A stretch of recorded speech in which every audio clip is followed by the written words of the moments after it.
Whenever I begin to work on one of my classes, I really like to start with thinking of my overarching goal for my student. I want to create essentially like one sentence of what is it that I hope that they will take away from this course. For this particular course, I want my students to be able to differentiate between theories and as well as begin to start to see how they can individualize treatment. A great tip that I heard was to structure first and then add in the details later.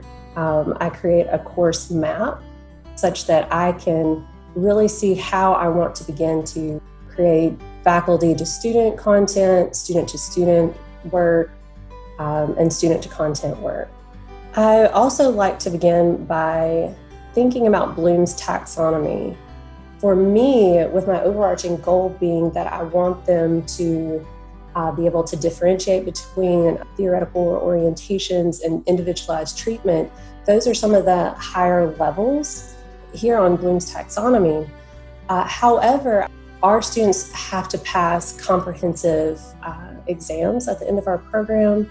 They also will have to pass national board exams. In those types of exams, they really are kind of at the bottom of Bloom's taxonomy, where they're really needing to remember and understand the information. So with my course, I really have to find this balancing act between these higher levels of thinking and then, kind of the making sure that they also have the base understanding.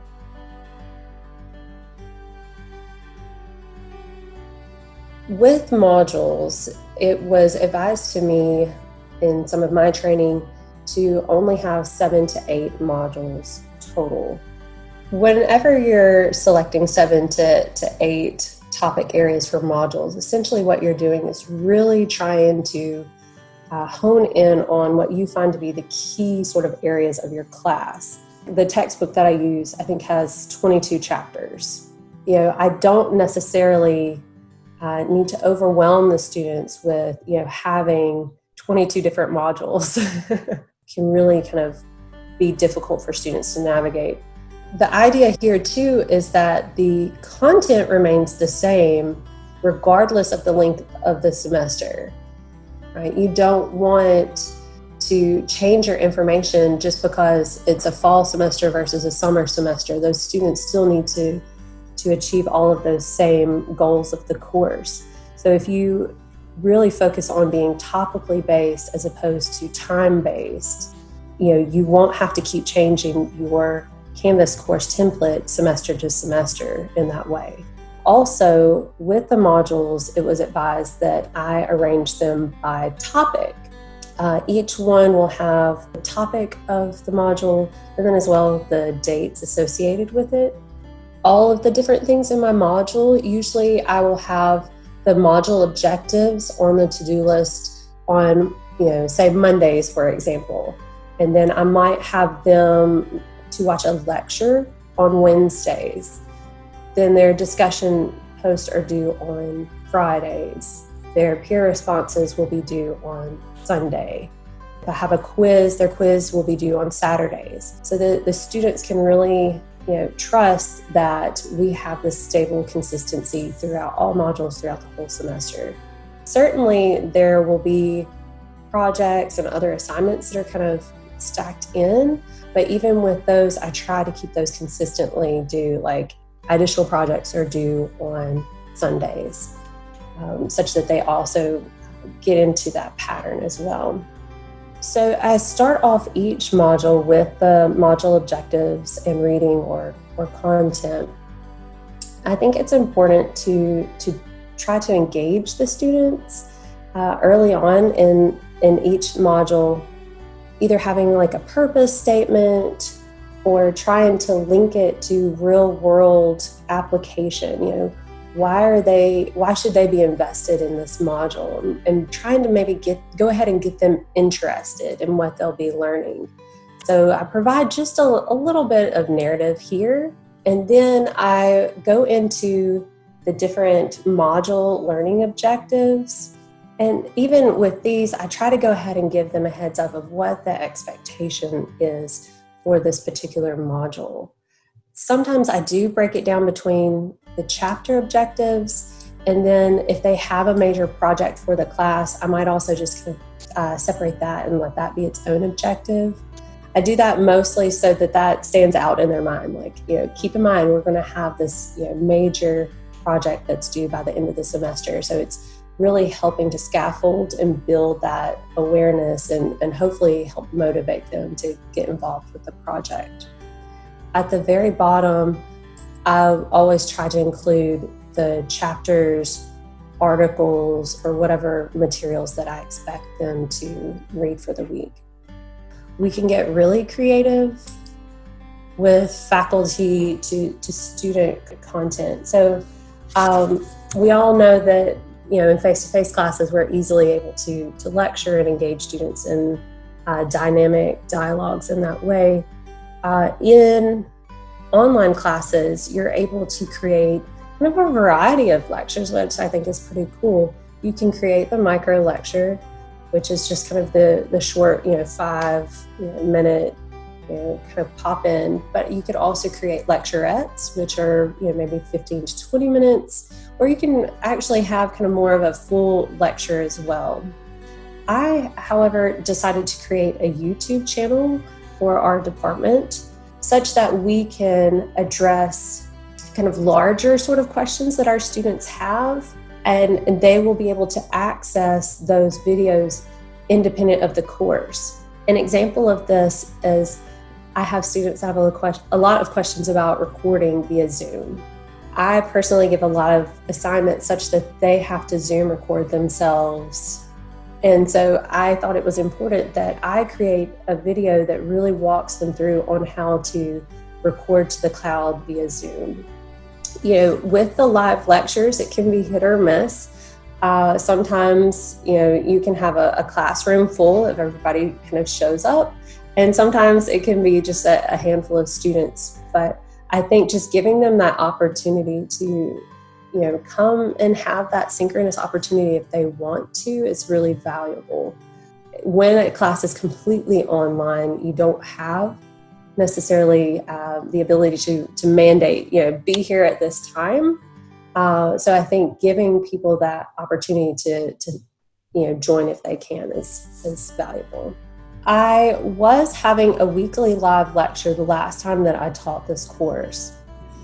And essentially, as you can imagine, kind of week to week, students decreased attendance. And then, it was kind of the reverse bell curve, and then towards the end of the semester, attendance picked back up. So now what I've decided is to offer live lectures about every other week or every third week, such that it's keeping it interesting and they don't feel kind of overwhelmed with like having to try to kind of pop in. This semester, as I've done that, attendance has stayed very high. That they almost, 2 weeks goes by, they're ready to come, back into the classroom. They're eager and they want to ask questions and be present. Depending on the course and the information, sometimes I'll embed questions for the discussion inside of the lecture. And then that way, I can see through their discussions that they are watching the lectures and they are answering questions that are connected to the material that we're talking about. At this point, I do not use a quiz for the live lectures or the lectures. For me, being a grad student professor, it's a little bit different. They have to pass comps at the end of my program and national boards after graduation. So they have a lot of motivation. Another way that I engage frequently with my students is through the comment section on their assignments. I let them know that up front in the syllabus, and as well in generally my greeting announcements or in the kind of introduction to the course. I want them to change their settings for notifications as needed, such that they know that they are getting these comments to their work. And I like using the comments box to communicate with them because it keeps kind of that track record all in one place. They're able to comment back to me and I'm able to, kind of talk back with them. Often with a lot of their discussions, I'll encourage them to have a question, such that it's increasing dialogue between each other. But also sometimes I'll say, if you have a question for me, go ahead and post it there. Depending on the question, I might respond to it in the discussion page, or alternatively, I might respond to it if it's very kind of targeted in their own personal sort of comments box. If I notice several students having this similar sort of question, I might use the announcements to address it more broadly for everyone to make sure that everybody gets that information. So I mentioned being part of the discussion board. I don't try to kind of overutilize that as my faculty to student communication. I want that to be a place for them to really be able to have these rich dialogues, and such that I come in and support it.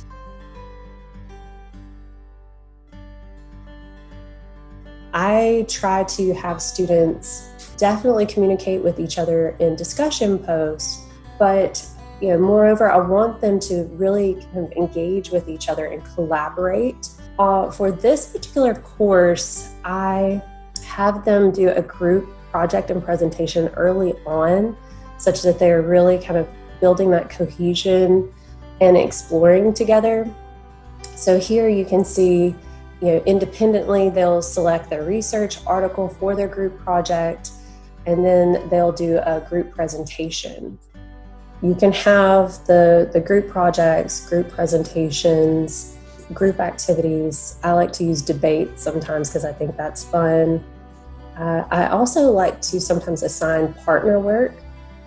In my field, students have to do a lot of assessing, and so partnering them up gives them the opportunity to practice what it's like to assess another individual, and then they'll swap roles, and then they get to also feel what it's like to be in the role of the person being assessed.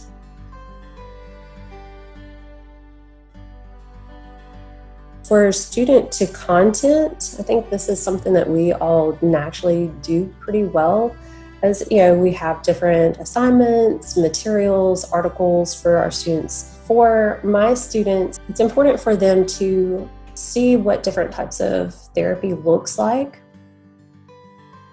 So I have pulled different videos for them to be able to watch therapy sessions. Some are inside of our DSU online library database, and some are online. This is a YouTube video that's kind of contextualizing Sigmund Freud. I have different things on here that are just kind of explaining different materials, and certainly just giving them a lot of resources. So one thing to note here, you definitely need to make note of what's recommended and what's required, such that students can easily understand that these are additional materials that will help you to better understand our topic of the module.